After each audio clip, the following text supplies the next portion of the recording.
Pak, pengumpulan dana ZIS ini kan besar ya Pak ya, diaudit nggak sih Pak? Oh tentu, kalau misalnya nggak diaudit masalah. Jangankan itu, kita secara manusia tidak diaudit oleh Tuhan, tidak ada hitungan pahala dan surga, yang ada hidup enak-enaknya aja. Nah, kalau nggak diaudit itu juga menjadi fatal. Fatalnya apa tadi? Ya jangan-jangan gini ya, saya juga berani gitu, orang duitnya nggak ketahuan kok, nggak ada yang bisa nilai, nggak ada yang bisa ngukur, saya beliin aja tuh mobil, saya beliin aja tuh tanah.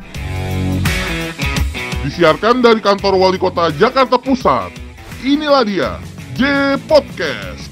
Podcastnya Jakarta Pusat.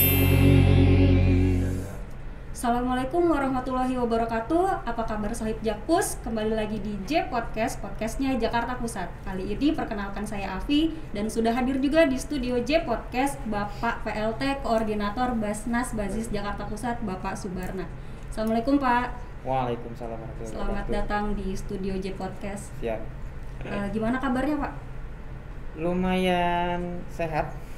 Lumayan Jadi, sehat. lumayan sehat. Jadi sebetulnya kalau dibilang nggak sehat karena memang aktivitasnya lumayan tinggi kan. Ya. Kalau untuk di Basnas Bazis Jakarta Pusat untuk di Ramadan ini ya luar biasa lah. Kalau saya bilang sehat-sehat saja, yang ada hanya semangat sebetulnya. Betul. Ya. Jadi kita hari ini ngobrol-ngobrol tentang Baik, Basnas Bazis baik, ya Pak ya. baik. Jadi gini Pak, mungkin banyak Sohib Jakpus itu yang kadang-kadang nyebutnya Basnas, kadang nyebutnya Bazis gitu. Ya. Sebenarnya Basnas dengan Bazis ini seperti apa sih Pak? Lembaga Bazis ini seperti apa? Secara korelasi sebetulnya tidak jauh beda, hanya membedakannya sedikit. Satu hal pertama, kalau untuk Basnas itu berdasarkan Undang-Undang tahun 23 tahun 2011.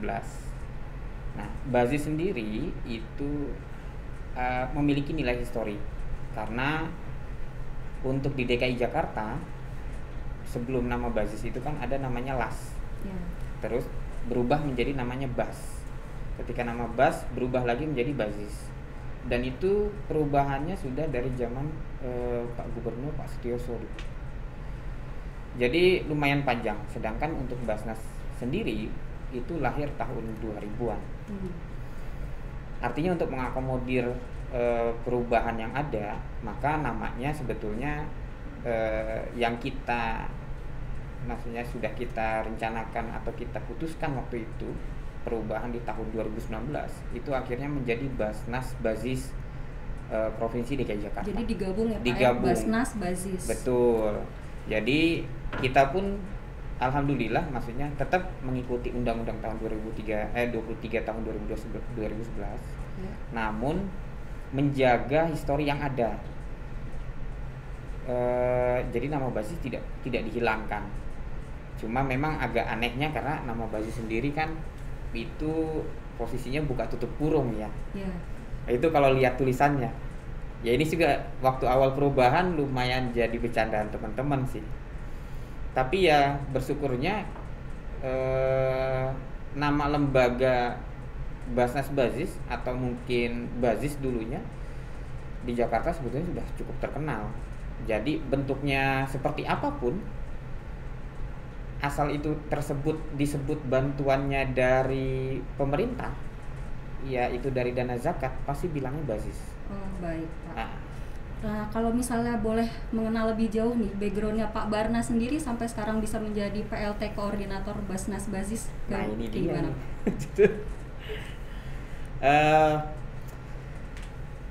Ini histori saya waktu awal masuk ke Bazis mungkin ya. Ya. Pertama saya adalah penerima beasiswa atau bantuan biaya pendidikan Bazis Ya. tahun 2004. Nah, dari 2004, 2005, 2006 ternyata di beasiswa atau bantuan biaya pendidikan Bazis ini ada seleksi kepengurusan. Nah, waktu itu saya ikut di puncak, dari 120 orang terseleksi 40 orang, 40 orang terseleksi 25, 25 terseleksi 16, 16 terseleksi menjadi 12, 12 terseleksi menjadi 6. Dan seleksinya luar biasa, dari 6 orang salah satunya saya. Ya. Nah, ketika jadi pengurus, lama dikenal sama waktu itu masih ASN ya. Ya. Waktu zamannya Bazis, jadi dikenal sama para pejabat entah itu di wilayah maupun di provinsi. Tahun 2006 saya menjabat jadi ketua beasiswa. Satu periode itu 2 tahun, saya menjabat 2 kali. Jadi sampai 2012 harusnya waktu itu. Karena 2011 saya menyatakan untuk mengundurkan diri karena ada rencana untuk keluar kota. Ternyata tugas di luar kota atau? Jadi kebetulan sebelumnya kan saya memang di konsultan ya, konsultan SDM. Iya. Terus juga beberapa kali menangani proyek. Jadi saya kebetulan memang untuk S1-nya double degree. Jadi di S1 UIN itu saya jurusannya ilmu pustakaan dan informasi. Lantas yang kedua itu beasiswa full dari Mesir. Jurusannya komunikasi penyiaran Islam. Makanya tadi dengan porsi saya bekerja dan background jurusan itu saja udah nggak masuk akal gitu. Iya, jauh ya Pak? Jauh banget. Malah sempat bertanya juga sama diri sendiri. Ini kenapa saya ditaruh di bagian ini ya, saya bilang. Karena berkutat dengan uang, berkutat dengan akuntansi itu nggak pernah saya jalanin gitu. Betul. Tapi memang adaptasi saya lumayan lama waktu itu, hampir 2 bulan. 2 bulan itu saya mulai tuh penyakit migran kambuh, meriang, asam lambung naik, karena banyak pikiran kan. Iya. Karena tadi tidak sesuai dengan style saya sendiri juga, dengan background yang saya bangun awalnya. Tapi lambat laun ya akhirnya itu bisa dijalani. Nah selama di dulu jurusannya bidangnya itu bidang pendistribusian dan pendayagunaan. Dia yang melaksanakan kegiatan, mungkin kalau yang kita lihat hari ini ada program bedah rumah, program santunan, terus kolaborasi program dengan pemerintah maupun perusahaan-perusahaan atau pengusaha yang ada sampai hari ini. Lebih ke arah situ sih. Nah itu kegiatan-kegiatan yang waktu saya lakukan di basis Provinsi DKI Jakarta. Tahun 2011 saya definitif karyawan bulan Mei. Lama saya menjalankan itu. Tahun 2016 saya dipindah ke barat. Saya ditaruh di bagian sekretariat, atau kalau sekarang kalau di pemerintahan mungkin lebih enaknya bagian umum mungkin ya, karena administrasi surat menyurat, komunikasi dengan para pejabat di wali kota. Kalau dulu masih buat perbal kita. Iya, masih sih Pak sekarang. Saya nggak tahu cara pandang pimpinan saat itu seperti apa, tapi saya pikir dulu ada satu orang yang mengajarkan ke saya. Buat saya itu menjadi falsafah akhirnya. Lakukan apa yang memang kamu mampu. Kalau tidak mampu kamu sampaikan. Tapi pesan saya, ketika ada peluang yang kamu dapatkan, jangan tunda. Sebetulnya saat itu kita dihadapkan, kebetulan beliau ngajarin saya tuh gini. Ini ada peluang. Gitu. Tapi ini batas di luar kemampuan saya gitu. Mau pilih mana kita kan? Akhirnya saya ambil yang peluang. Karena saya pikir ketika saya ambil peluang, bahasanya itu bukan mempertanyakan kita mampu atau tidak, tapi yang ada apa, mau apa enggak, mau mencoba atau enggak gitu ya Pak. Karena kalau mau, insya Allah pasti ada jalannya. Itu kan falsafahnya. Betul. Nah, akhirnya saya aplikasikan untuk membahasakan itu, mengartikan itu. Tambahnya apa? Ya kalau kamu nggak tahu ya nanya. Gitu. Kalau kamu misalnya nggak bisa ya ngobrol.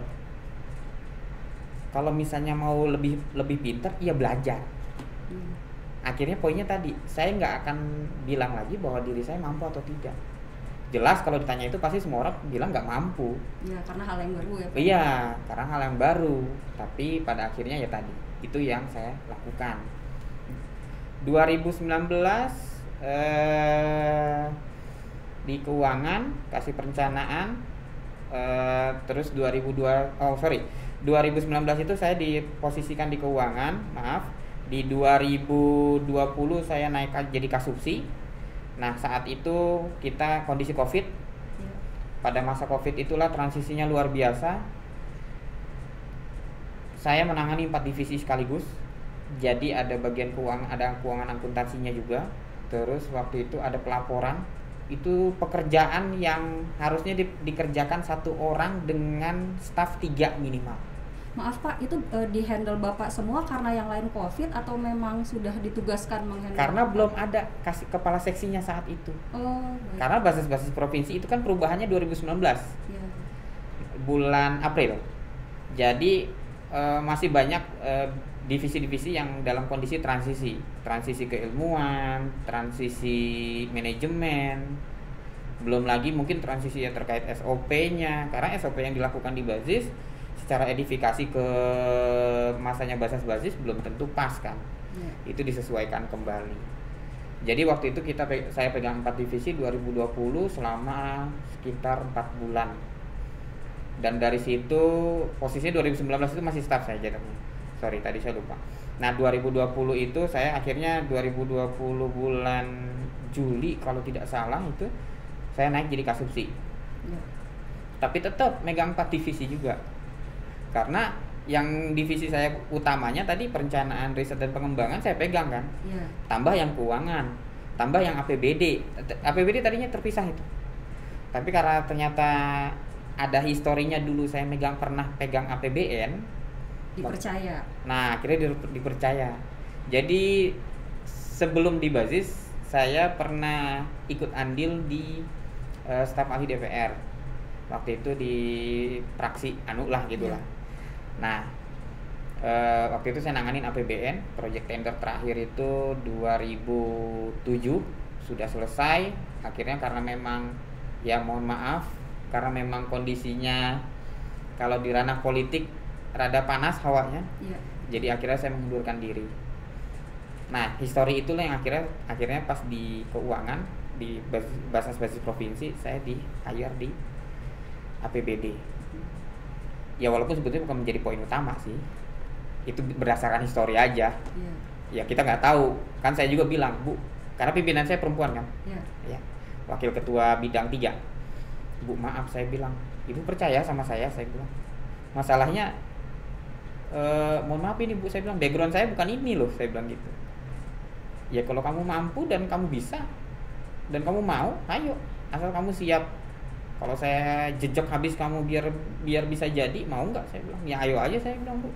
Toh pada akhirnya saya bilang dulu juga saya dipindah ke barat, saya nggak pernah mempertanyakan kenapa saya dipindah dan harus bagaimana. Semuanya saya pelajari. Dipindah ke provinsi seperti itu, apalagi waktu saya nanganin beasiswa, saya sudah keliling 6 wilayah. Ke Pulau Seribu pun sampai berbulan-bulan gitu menangani penerima kita lakukan juga. Jadi akhirnya biasa saja ketika pindah kemanapun akhirnya. Tapi jika berkaitan dengan yang namanya sosial dan keagamaan, insya Allah secara program kita bisa sinergisitasnya ada. Itu sih kalau untuk di Jakarta Pusat sendiri. Baik Pak, kalau kemarin saya juga sempat baca gitu, kalau belum lama ini Basnas Basis itu mendapat apresiasi juga ya dari Pak Gubernur, katanya banyak variasi program-programnya. Betul. Sekarang boleh diceritain nggak sih Pak sama Sohib Jakpus, apa aja sih program-program di Basnas Basis? Nah, ini sebetulnya program-program yang dibangun selama perubahan menjadi Basnas Basis. Alhamdulillah saya lihat sih memang luar biasa lah. Luar biasanya ini secara komunikasi, terus membangun konsep, membangun pola program, banyak hal baru. Jujur mungkin kalau saya historinya adalah jatuhnya memang dari masanya basis. Bagaimana kalau misalnya kita ketemu duduk bareng sama orang yang hidupnya dia di zamannya basis awal. Ketika masa perubahan basis dia baru masuk gitu. Dan saya dari zamannya basis mengikuti, berarti otomatis saya mengikuti alur perubahan kan. Dan saya mengakui memang banyak perubahannya. Banyak hal yang saya dapat itu luar biasa. Nah, contoh saya bilang kayak program santunan itu sebetulnya program rutinitas zaman basis sudah pasti ada kan. Program bedah rumah itu juga baru lahir di tahun 2017 atau 2018. Dan itu belum terlalu booming. Gitu. Kalau sekarang udah bilang misalnya belum terlalu viral lah. Ya kan? Kalau dulu booming bilangnya. Boom ya. Meledak gitu ya Pak ya. Kalau sekarang kan bilangnya viral. Nah, itu 2019 baru dikemas lagi tuh. Dikemasnya apa? Muncullah dari program bedah rumah yang namanya bedah kawasan. Artinya satu lingkup RT, RW, atau mungkin satu kelurahan, atau ada kawasan tertentu yang memang itu sudah disurvei, dirapatkan, dikoordinasikan dengan pemerintah bahwa memang tidak ada kendala, tidak ada masalah, administrasinya oke. Itu yang dibangun. Apa aja tuh Pak yang dibangun? Kalau bedah rumah kan berarti rumahnya gitu. Nah kalau bedah kawasan tuh yang dibangun apa? Sebetulnya kalau bedah kawasan kayak tata kelola rumahnya, tata letak rumahnya tuh, itu dibangun. Jadi sebetulnya kesannya seakan-akan kita memperbaiki tata kelola Jakarta. Tata ruangnya. Tata gitu, ruangnya Pak? betul, tata ruangnya. Ya mungkin kayak zaman-zaman gubernur sebelumnya, misalnya yang tadinya memang kumuh gitu kan. Akhirnya dibangunlah namanya yang sekarang sudah banyak kita lihat hasilnya gitu, RPtra. Itu kan yang tadinya kawasan-kawasan, maksudnya lahan yang memang kelihatannya tidak terawat gitu kan. Ketika dibangun seperti itu akhirnya kan menjadi ini. Ya orang bilang mungkin kalau di perumahan fasum, apa kalau fasum yang nggak dimanfaatkan percuma juga kan akhirnya. Ujung-ujungnya akan jadi nggak terawat juga. Ya, salah satunya itu. Nah, kayak misalnya santunan sendiri juga, walaupun itu menjadi program rutinitas tahunan, di masa basis ada perubahan. Contoh misalnya gini, untuk santunan ini kan kita jumlahnya tetap nominal 1 juta satu orang. Tapi 700 itu misalnya bentuknya uang, nah 300-nya bentuk sembako. Nah, dari sembako saja itu ada pengembangannya lagi. Jadi kebetulan kita ada namanya program ZMart. Jadi ada warung-warung yang memang kita berdayakan dari segi permodalannya, terus dari segi pembinaannya, terus dari hasil penjualannya ada donasi 2,5%-nya dari penghasilan tiap bulannya. Jadi itu kayak memberdayakan UKM yang ada di sana gitu ya Pak ya? Betul. Warung-warung kecil yang memang selama ini jauh kita bina gitu. Sebetulnya kalau di UMKM udah banyak, tapi ini lebih kepada warung-warung yang kita anggap mungkin warung pinggir jalan lah bahasanya. Nah tapi itu tata caranya sendiri bagaimana tuh Pak kalau misalnya ada warga yang mau ikutan program pemberdayaan UKM gitu? Kalau untuk seperti itu sebetulnya kita melihat pertama dia sudah punya warungnya. Jadi bukan menciptakan warung dari nol. Jadi warungnya sudah ada, terus kita survei, kita asesmen kalau sekarang bahasanya, terus dianggap layak, nanti kita bina. Jadi lah itu nanti tinggal kita label ZMart. Dan dari segi pemenuhan bahan jualnya juga biasanya kita kasih jaringannya tuh. Jadi sebetulnya konsepnya tidak jauh dari retailnya sekarang lah. Gitu. Jadi modelnya kayak franchise akhirnya. Tapi sebetulnya bukan franchise sih. Karena kan kita hanya membantu masyarakat biar dia bisa bertahan usahanya. Karena dengan kondisi saat ini ya mohon maaf, banyak retail mall apa segala yang memang sekarang masyarakat juga lebih nyaman kan. Ya sekarang kalau mau datang ke pasar aja udah jarang orang. Iya. Becek-becek kan udah nggak mau. Lebih sukanya yang lebih tertata rapi gitu. Ada sebut pasar, tapi di belakangnya ada tulisan modern. Itu yang didatengin. Iya betul. Pasar bersih, pasar modern gitu ya Pak sekarang. Ya walaupun sebetulnya harusnya sih untuk pasar-pasar yang konotasinya ya bilangnya bahwa pasar itu kumuh atau jorok atau apa ya. Tapi kalau dirubah dengan yang bagus seperti itu sih nggak masalah. Itu sih kalau untuk di program sendiri banyak hal yang menjadi pengembangan di masanya basis. Dan itu masih beberapa hal yang memang bisa saya ceritakan. Sebetulnya banyak sekali sih. Kayak misalnya program kerjasamanya dengan beberapa dinas pariwisata yang mengkomunikasikan kepada perusahaan-perusahaan, pengusaha-pengusaha wisata, tempat-tempat wisata yang sebetulnya dari segi program banyak hal yang bisa dikooperasikan. Jadi sebetulnya untuk basis-basis saya pikir luar biasa, banyak hal yang sudah berkembang. Iya. Satu hal yang menjadi catatan saya selama basis-basis, saya bersyukur sekali pengembangan wawasan keilmuan SDM-nya. Jadi saya tidak bilang bahwa masanya basis tidak bagus, tidak baik, tidak bagus lah. Secara pola kerja, manajemen kerja, saya pikir zamannya basis sudah luar biasa. Tapi pendidikan wawasan SDM-nya jauh. Karena memang untuk membuka wacana keluar itu jarang. Karena kan kebanyakan kalau misalnya ada pelatihan atau pendidikan kan ASN yang berangkat. Iya, biasanya ASN. Kalau kami yang misalnya yang honorer belum.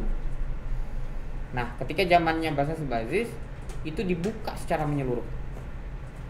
Makanya tadi saya bilang, saya banyak hal yang saya sampaikan sama pimpinan saya ucapkan terima kasih. Luar biasa. Ya nggak tahu, mungkin ada hanya beberapa orang ya. Kalau saya memang haus dengan pengetahuan sih.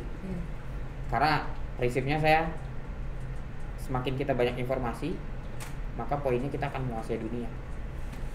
Baik Pak, kan kalau misalnya tadi kita dengarkan gitu banyak sekali inovasi-inovasi, variasi-variasi program gitu di Basnas Basis sendiri. Nah, kalau untuk khusus edisi Ramadan sendiri, apakah masih ada gitu Pak program spesial Ramadan dari Basnas Basis? Kalau untuk program spesial di bulan Ramadan, sebetulnya yang pertama ada dua hal yang saya buat catatannya. Ada program rutinitas, artinya rutinitas ini menyesuaikan program-program di tahun sebelumnya. Yang kedua ada namanya program perubahan. Nah, kalau program rutinitas, contoh kayak santunan, kita tetap ada. Konsepnya tadi sudah saya sampaikan sebelumnya, misalnya bantuannya cash 700, misalnya 300 itu adalah bentuk sembako gitu. Sifatnya bantuan ya. Karena kalau misalnya mengeluarkan seseorang dari posisi yang dia butuhkan, siapapun pasti kurang. Jadi sifatnya bantuan. Itu satu. Terus yang kedua, beberapa program yang memang yang rutinitas sekarang ini kan masanya sudah new normal lah. 2021 dibilang new normal, tapi ternyata tidak kan. Kita masih stuck dalam posisi yang seperti tahun 2020. Betul. Nah, jadi ada beberapa hal yang terlihat agak sedikit berbeda gitu. Contoh 2020-2021 saya tidak merasakan yang namanya tarling. Kita akhirnya menyaksikan dan mengikuti tarling. Itu yang rutin yang di tahun-tahun sebelumnya sebetulnya. Jadi kalau saya bilang di zamannya basis itu belum terjadi, iya. Baru terjadi tahun ini. Gitu. Padahal itu di zamannya basis rutin. Gitu. Tapi sempat terhenti karena Covid gitu. Dan 2019 kan belum sempat tuh. Belum sempat merasakan itu gitu. Nah, 2020 apalagi?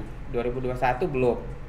2022 inilah baru. Jadi secara khusus sebetulnya kalau dilihat program kita belum banyak ada perubahan untuk di bulan Ramadan. Tapi pengembangan itu pasti ada. Contoh dari segi kita misalnya yang tadinya masjid pengelolaannya itu tersendiri. Tidak terkelola dengan baik gitu. Nah, kita coba kerjasama misalnya dengan beberapa masjid. Kita membentuk dalam yang namanya UPZ, unit pengumpul zakat. Jadi ada skup lebih kecil lagi ke masyarakat, terutama untuk lingkup masjid. Itu dari namanya unit pengumpul zakat. Dan secara MOU naungannya, pembinaannya tetap ada di kita. Itu sih sebetulnya kalau untuk dilihat. Nah, kalau untuk program khusus sendiri sebetulnya nggak ada sih. Kalau untuk Ramadan ini sebetulnya banyak hal program yang saya pikir rutinitas di tiap tahunnya sebelumnya. Hanya saja mungkin 2 tahun kemarin kita tidak melaksanakan. Jadi terkesan seakan-akan ini jadi program yang baru juga gitu. Walaupun sebetulnya konsepnya dibilang poin programnya sama, tapi mungkin konsepnya yang berbeda. Dari segi pelaksanaannya berbeda. Ya tadi saya bilang mungkin kalau Jakarta Pusat ada beberapa program yang saya kolaborasikan dengan program-program yang ada di pemerintah. Contoh misalnya di program Dinas Anu gitu. Padahal programnya dia udah program yang memang sudah ternomenklatur di anggaran gitu. Ya sudah rutin, tapi kita olah jadi terkesan program yang dilaksanakan itu salah satunya tadi terkesan bahwa program itu bukan program lama gitu. Tapi karena ada sisi kolaborasi Betul. itu menjadi baru gitu. Jadi ya, Pak? baru. Nah, kayak misalnya tadi saya bilang yang PKK selama ini maksudnya kita memang belum pernah melibatkan dalam program bedah rumah kan. Ketika terlibat di program bedah rumah, contohnya waktu itu ada program bedah rumah di Kelurahan Kampung Bali, Kecamatan Tanah Abang. Itu program bedah rumah kita itu kan 50 juta untuk satu rumah. Ya. Anggarannya. Karena kita berkolaborasi dengan PKK, terus kelurahan dan kecamatan secara maksimal, akhirnya menjaringlah perusahaan-perusahaan atau pengusaha-pengusaha atau mungkin sederhananya CSR, dan itu akhirnya masuk donasi tambahan tuh. Kalau tidak salah hampir catatan saya itu 150 juta. Itu baru, dan itu memang peresmiannya, peletakannya itu menjelang bulan Ramadan. Jadi beberapa hari kita mau menghadapi bulan Ramadan, kita ada peletakan batu pertama. Dan peletakan batu pertamanya itu oleh Bu Gubernur. Dan itu keterlibatan kolaborasinya PKK yang saya bilang, akhirnya kan dengan hadirnya Bu Gubernur, secara komunikasi dibangun oleh PKK kan, seakan-akan apa? Perusahaan sama pengusaha tertarik gitu. Walaupun sebetulnya di kelurahan kecamatan sudah banyak jaringan yang dipegang oleh rekan-rekan atau bapak-bapak yang di kelurahan kecamatan untuk jaringannya ya. Tapi untuk mendongkrak kadang-kadang perlu juga gitu. Nah, itu salah satunya. Baik Pak, kalau tadi kan kita sudah banyak bercerita tentang mustahik ya, penyalurannya. Ya. Nah, kalau misalnya mau bicara dari sisi muzakinya, misalnya ada sohib jakus yang mau bayar zakat mal atau zakat fitrah melalui Basnas Bazis, itu gimana Pak caranya? Untuk muzaki bisa langsung ke kelurahan kecamatan. Kalau memang dia dekat dengan kelurahan kecamatan. Berkantor di setiap kelurahan kecamatan Pak? Kalau untuk berkantor tidak, tapi secara komunikasi kan untuk di kelurahan kecamatan yang handle adalah Kasih Kesra. Oke. Iya. Jadi sebetulnya, nah konsepnya sebetulnya ada beberapa hal yang ditangani oleh Kasih Kesra kecamatan dan kelurahan. Kita ada yang namanya kupon, kita ada yang namanya map gerakan amal Ramadan. Ini yang sekarang sampai hari ini kita lagi proses semua untuk penarikan hasil dari dokumen tersebut yang kita sudah sebar itu di Satlak Pendidikan 1 dan 2 juga di kelurahan dan kecamatan dan di beberapa dinas yang lainnya. Jadi bisa langsung ke kelurahan, atau kalaupun memang berkenan langsung ke kami, bisa datang ke kantor Wali Kota Jakarta Pusat di lantai 5. Atau Bapak, Ibu bisa jemput kami, zakatnya kami jemput. Gimana tuh Pak caranya biar dijemput? Jadi tinggal menyampaikan informasinya ke kita. Biasanya kita ada nomor telepon yang biasanya bisa dihubungi untuk komunikasi dengan kita, atau biasanya karena untuk yang tertera biasanya kan telepon ke provinsi. Nah, dari provinsi nanti biasanya memilah bahwa yang muzaki tersebut adalah domisili Jakarta Pusat. Nah, menyampaikan ke kita, tolong jemput muzaki kita ingin berdonasi atau membayar zakat, infak dan sedekahnya. Langsung kita jemput sesuai alamat yang dituju misalnya. Terus yang kedua misalnya kita pastikan juga ini zakatnya zakat apa. Karena khawatir kalau kita tidak tempatkan pada pemahaman yang tepat, kita juga kan dokumennya berbeda. Jadi nggak mungkin kalau misalnya kita bawa yang ada, tahu-tahu permintaannya bukan itu. Iya, betul. Jadi ada zakat mal, mungkin ada zakat produksi, ada zakat pertanian, ada juga yang seperti itu. Kita pernah kerjasama sama pengusaha beras di Karawang kan, dia ternyata zakat pertanian masuknya. Ada yang zakat tambang yang waktu di Antam dulu, waktu saya masih di provinsi yang sempat saya datangi juga. Jadi seperti itu. Kalau secara online gitu Pak? Online nggak Bisa. masalah, bisa juga. Bisa juga ya, Pak? Bisa juga. Kita untuk online-nya juga sudah ada. Jadi bisa mengakses langsung ke website Basnas Provinsi DKI Jakarta atau mengakses informasi di Instagram. Oh, Instagram. Ada. Kita Instagram Basis Jakarta Pusat. Sebetulnya itu kita mencoba untuk mendekati para donatur. Karena kan untuk sekarang eranya digital tuh. Betul. Jadi menjangkaunya bisa lebih banyak, lebih luas betul, ya Pak ya. Betul. Karena kalau kita sebetulnya Facebook ada, cuma kalau Facebook kan sudah agak sedikit tertinggal minatnya ya. Walaupun masih ada gitu kan. Tapi kalau misalnya Instagram sudah masih konsisten lah. Nah, itu untuk di media sosial. Tapi secara komunikasi sebetulnya ke kelurahan kecamatan pasti informasinya sama. Bisa langsung, bisa juga dibantu oleh kelurahan kecamatan, atau mungkin sampai skupnya RT RW saja itu sudah tahu saya pengen berdonasi ke Basnas Basis Jakarta Pusat misalnya. Jadi informasinya itu sudah tersosialisasi, sudah tersosialisasi sampai sebetulnya level RT RW. Sampai level RT RW. Tinggal memang kita mempertanyakan kira-kira untuk donaturnya mau kemana. Sampai tadi saya bilang kalau mau dijemput aja kita oke aja. Kita datengin. Kita gitu ya, datengin malahan. Malah justru kalau bisa, kalau ada donatur yang udah bilang saya pengen nyumbang dong gitu. Bapak duduk manis di rumah, tunggu saya datang. Jadi sudah sebegitu mudah ya Pak ya, dan semakin banyak menjangkau. Nah, kalau misalnya boleh tahu nih Pak, berapa sih Pak jumlah ZIS yang dapat dikumpulkan selama setahun dan sistem auditnya itu seperti apa gitu Pak? Kalau untuk sistem untuk pengumpulan ZIS setiap tahunnya berbeda, Mbak Afi. Jadi kayak misalnya tahun 2021 terakhir kemarin kita ditargetkan awal itu sebelum masa perubahan itu 15 miliar. Ternyata kita mencapai 16 miliar. Melebihi. Alhamdulillah. Artinya potensi zakat infak sedekah di Jakarta Pusat itu masih banyak sebetulnya. Cuma mungkin tinggal mengolah pola kerja sama pola pengumpulan kita saja. Atau mungkin bahasanya kalau sekarang kita lagi coba membangun yang namanya digital marketing. Sebetulnya program Basnas Basis Jakarta Pusat banyak, cuma tidak terpublikasikan.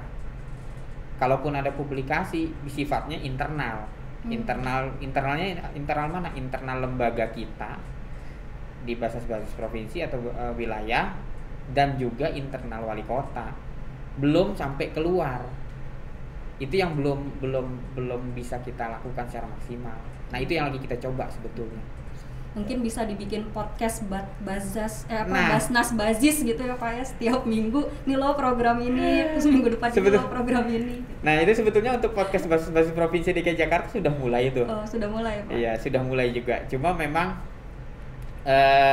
namanya dari masih tahap permulaan, jadi belum baru tahun 2021 bulan Oktober November. Oh, akhir tahun.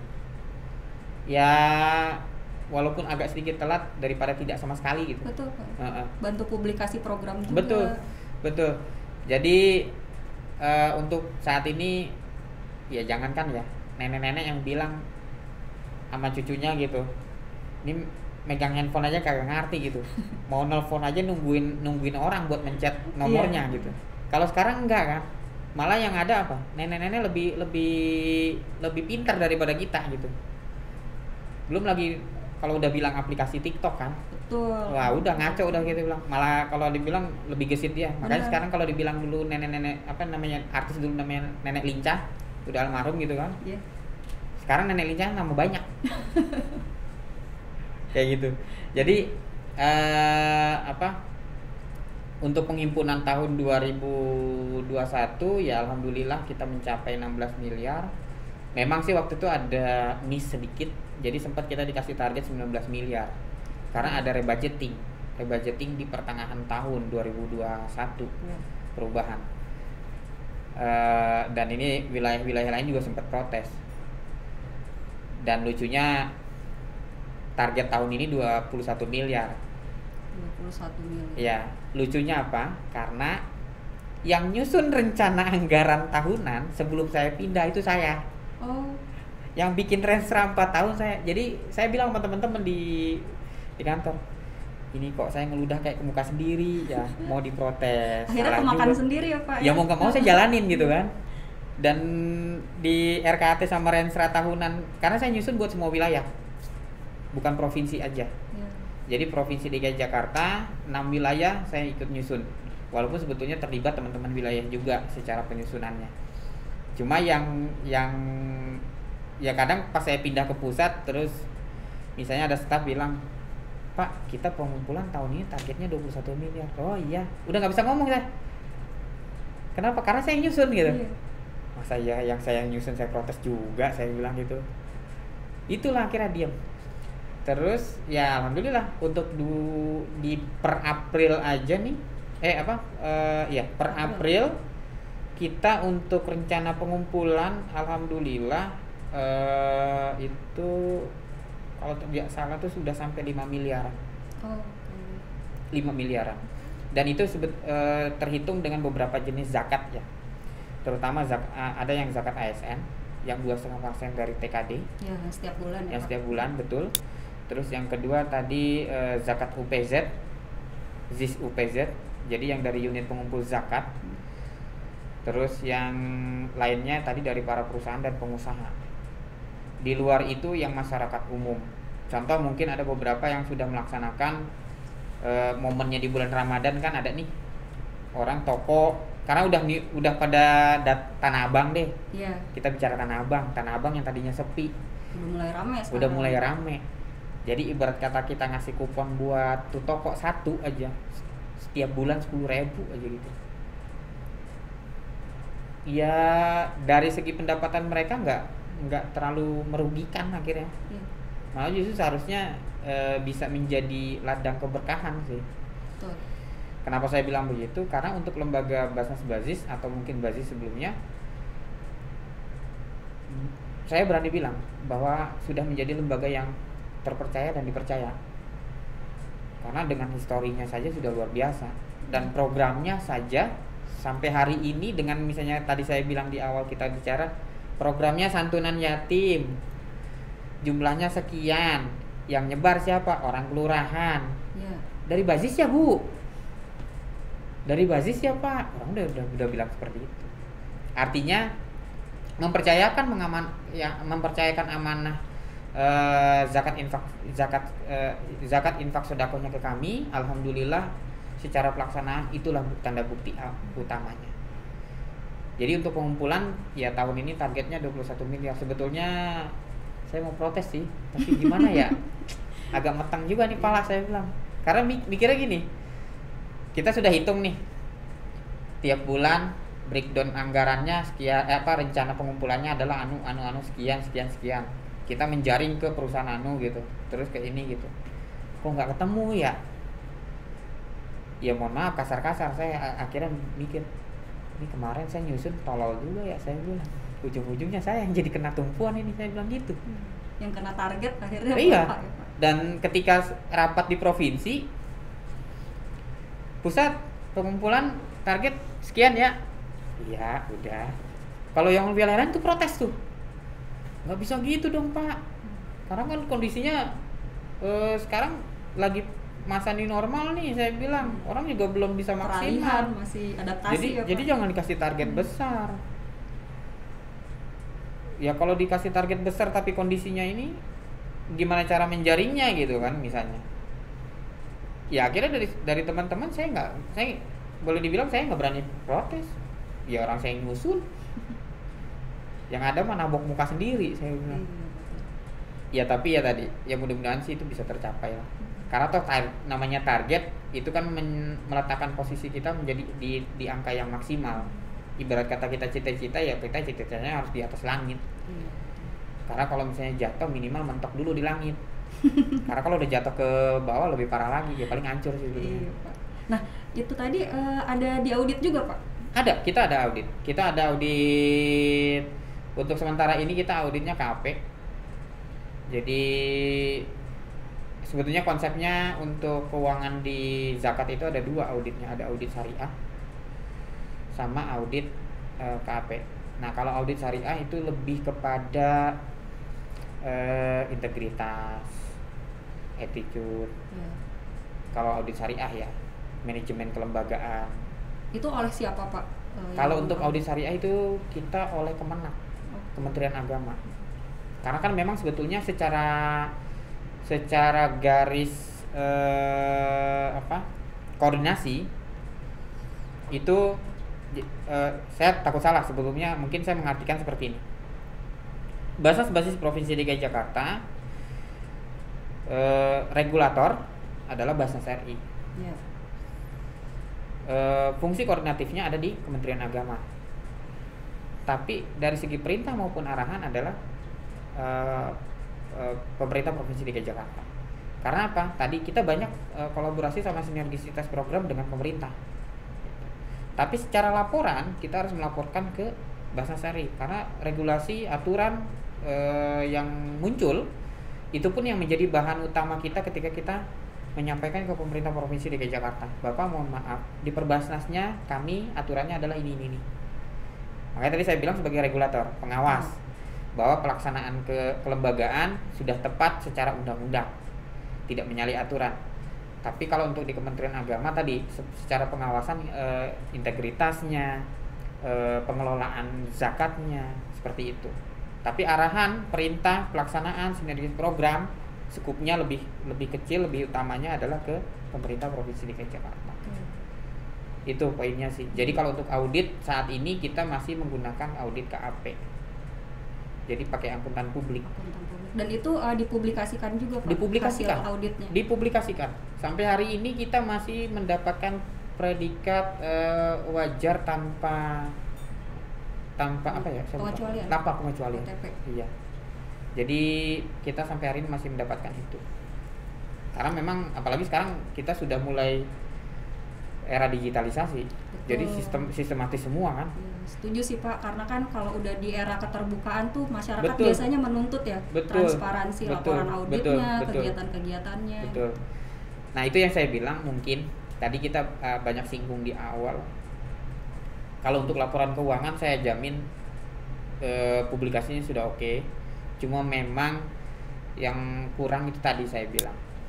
Kita sebetulnya sudah memberikan pembuktian kepada masyarakat, para donatur, muzaki, bahwa dana yang dipercayakan bentuknya inilah hasilnya gitu. Tapi memang sampai hari ini ya tadi saya bilang, saya masih berasa kurang karena publikasi yang kami lakukan belum maksimal gitu.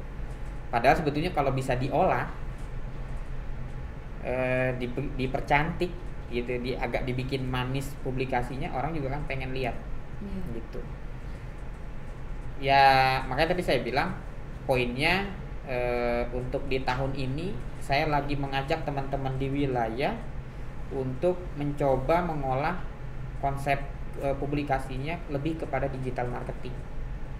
Teman-teman tidak hanya marketer menyampaikan by lisan, tapi sudah kepada digital. Karena sekarang memang udah konsumtif banget sih digital, udah enak aja, siapa aja. Malah bisa kalau akses di mana-mana. betul. Ya, Malah kalau boleh, karena suka ngintip gitu. Baru muncul notifikasi kita intip, kita baca atau apa. Dan lebih gilanya lagi aplikasi sekarang apa? Kalau YouTube dulu kan yang subscribernya ya, itu dihitung gitu. Kalau sekarang orang nonton aja misalnya ada yang buka aja gitu. Oh iya, pakai hit ya Pak. Iya, pakai hit langsung. Ngeklik aja udah langsung itu. Dan itu ya buat saya hebat juga sih. Ya yang mengembangkan konsep aplikasi mengkonsep aplikasi seperti sedemikian rupa lah. Jadi itu sih. Baik Pak, terakhir nih Pak, ada pesan-pesan khusus nggak nih Pak buat para muzaki dari Jakarta Pusat atau pemirsa umum pada umumnya? Banyak hal sebetulnya Mbak Afi, cuma cukup sedikit lah. Pertama, saya ingin sampaikan ucapan terima kasih buat para muzaki. Muzaki itu adalah ASN. Terus yang kedua para pengusaha yang ada di lingkungan wilayah Jakarta Pusat, terutama perusahaan-perusahaan yang sudah mempercayakan dana zakat infak sedekahnya ke basis-basis Jakarta Pusat. Harapan saya sih ke depan mohon doanya yang pertama, kami tetap menjaga amanah. karena itu menjadi poin terpenting. Percuma kalau misalnya kami dipercaya tapi kami tidak amanah, yang akhirnya apa? Merusak secara menyeluruh. Ya.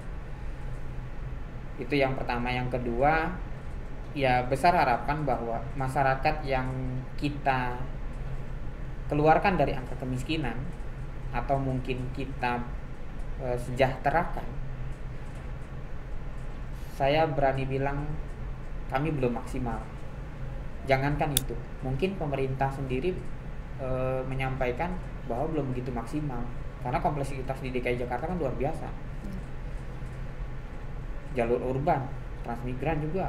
Jadi buat saya mudah-mudahan para donatur tidak kecewa dengan kami.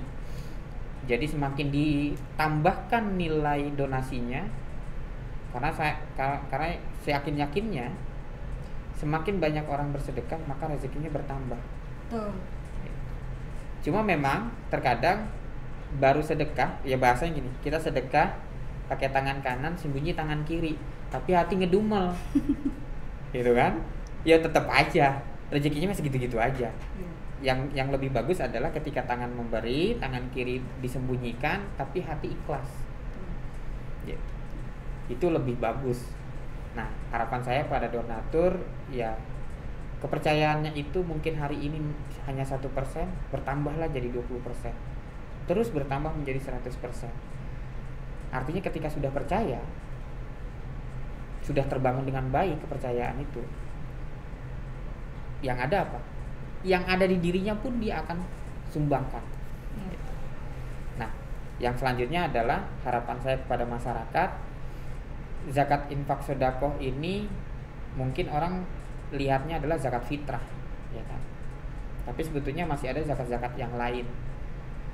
Nah, yang namanya infak dan sedekah, terutama di sedekah, di sedekah, orang bilang saya sedekah nggak perlu pakai uang kok gitu. Ya betul, saya sedekah dengan senyum saja sudah cukup. Menyampaikan salam dengan baik dan dengan tulus dan ikhlas itu juga sudah cukup. Tapi di luar itu, yang saya maksud adalah itu kan hanya personal. Tapi yang kita pengen adalah kita bisa mengelola dana itu, akhirnya bisa membantu masyarakat, mengeluarkan dari garis kemiskinan, memberikan kesejahteraan yang lebih baik. Ya paling tidak itu menjadi program-program pemerintah selama inilah. Nah, harapan saya masyarakat bisa lebih memahami arti dari zakat infak sedekah. Baik, setuju sih Pak. Jadi sebenarnya memang amanah itu kunci ya betul, Pak. Bagaimana bisa betul. meningkatkan kepercayaan Betul. warga agar lebih ikhlas zakat, infak dan sedekahnya. Baik Pak Subarna, terima kasih banyak sudah hadir di episode J Podcast kali ini. Mudah-mudahan sehat selalu dan semakin sukses berkah ke depannya. Amin. Dan untuk Sohib Jakpus, terima kasih juga sudah menyaksikan episode J Podcast kali ini. Banyak sekali ya hal-hal menarik, program-program, informasi yang bisa kita dapatkan dari Bapak PLT Koordinator Wilayah Basnas Bazis Jakarta Pusat. Jangan lupa untuk saksikan terus episode-episode J Podcast selanjutnya. Wassalamualaikum warahmatullahi wabarakatuh. Waalaikumsalam warahmatullahi wabarakatuh. Terima kasih, Terima kasih Pak.